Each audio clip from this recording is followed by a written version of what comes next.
Subscribe to our channel by clicking the subscribe button. Click the bell button and enjoy the latest uploads from our channel.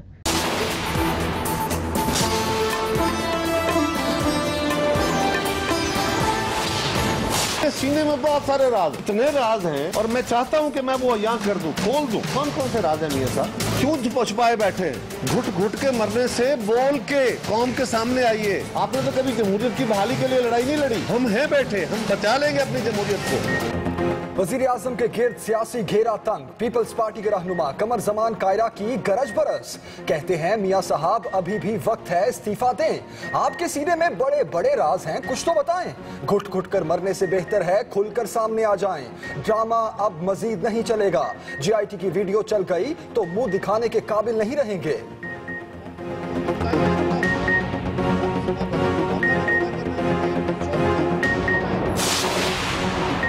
जोश में होश खोने वाले भी तैयार हो जाएं। सुप्रीम कोर्ट के हुक्म पर अटॉर्नी जनरल ऑफिस ने लीगी रहनुमाओं की तकरीर के ट्रांसक्रिप्ट जमा करा दिए। फहरिस्त साद रफीक, तलाल चौधरी और आसिफ करमानी शामिल हैं।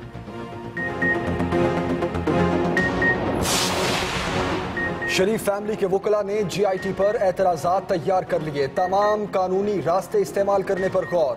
वकला जवाब की तैयारी के लिए पीर को मोहलत तलब कर सकते हैं। कानूनी जंग भी लड़ेंगे, सियासी जंग भी लड़ेंगे। हमारे सियासी मुखालफीन चूंकि तमाम पिछले ज़िमनी इंतखाबात में और एजुटेशनल पॉलिटिक्स में बुरी तरह नाकाम हुए हैं, अब वो सब मिलके बोलने की कोशिश कर रहे हैं। हुकूमती टीम मैदान छोड़ने को तैयार नहीं। साद रफीक को पनामा साजिश के सिरे मुल्क से बाहर नजर आने लगे। कहते हैं बहुत सौ को ताकतवर पाकिस्तान हजम नहीं, हम सियासी और कानूनी जंग लड़ेंगे।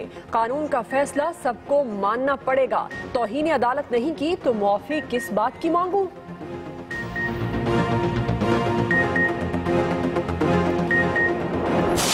इंशाअल्लाह अज़ीज जो अगला सोमवार का सूरज है वो पाकिस्तान में ट्रांसपेरेंसी, पाकिस्तान में इत्तेसाब और तब्दीली का सूरज बन के तुलू होगा।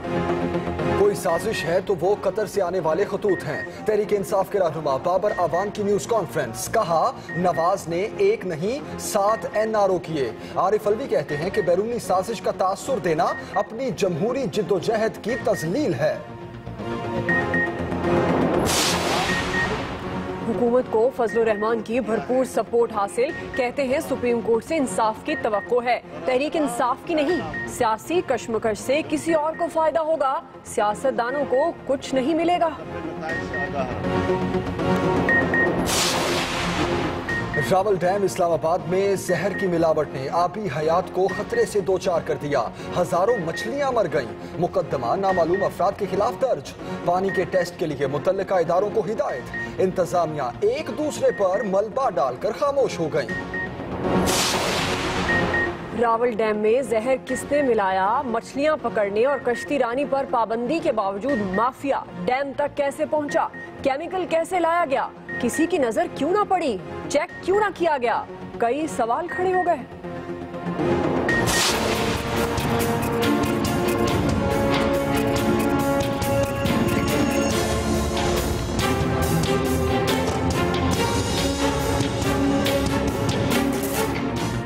मरी में डोली लिफ्ट गिरने के वाक़े से भी किसी ने कुछ नहीं सीखा। सवाब के इलाके कालाम में एक और डोली लिफ्ट टूटकर दरिया में जा गिरी। 5 अफराद डूब गए। एक को जिंदा बचा लिया गया, 2 लाशें मिल गईं, 2 की तलाश जारी।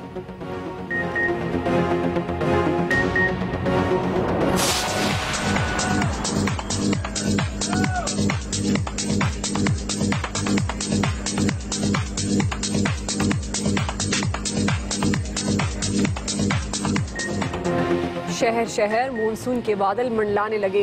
पंजाब और खैबर पख्तूनख्वा के मुतअद्दिद इलाकों में बारिश का इम्कान। लाहौर में हल्की बारिश, पिशावर में भी बादल बरसे। गुजरांवाला में मूसलाधार बरसात से नशेबी इलाके डूब गए। सड़कों पर गाड़ियां फंस गईं।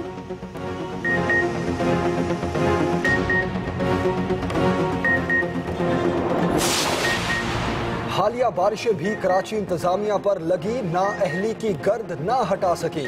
महकमा मौसमियात ने आइंदा 3 दिनों में शदीद बारिशों की खबर दे दी।